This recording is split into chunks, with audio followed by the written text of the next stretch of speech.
Ashir tog'oni echkisi kelib bozorlik qilib o'zi olib ketyapti.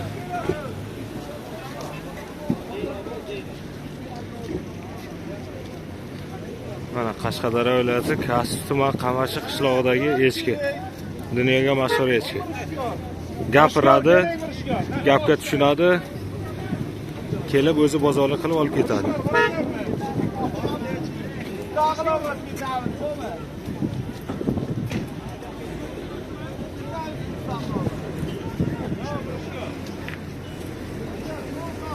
Echki sotilishi ham mumkin, egasidan so'raymiz.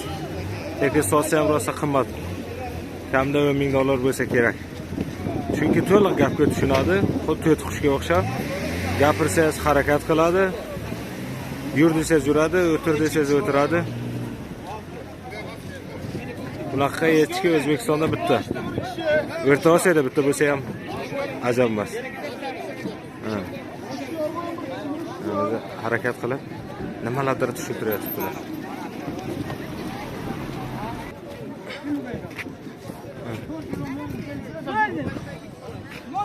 Ashir tog'a echkini sotasizmi xaridor chiqsa?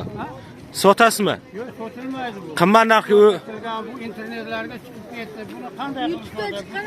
Bo'lmaydi. O'zim ham shunday o'rganib qolganman. Muomala bir mosha olib beraman desa o'rnidan $10,000 ga sotardingiz. Sotilmaydi.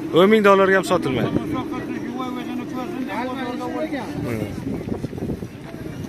Mana o'rgatilgan echki. O'zi yuradi, o'zi imlasholaga, hamma narsaga tushunadigan echki. Qaranglar mana. Shuncha odamning ichidan egasini tanib yurayotganini o'zi va katta natija bu. Ashir tog'a o'zi o'rgatganmisiz buni? Yoshligidan ha, katta qilgansiz o'zingiz. Barda o'rgatib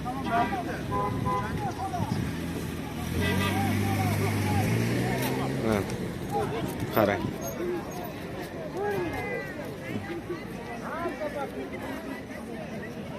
YouTube'ga chiqqanlar.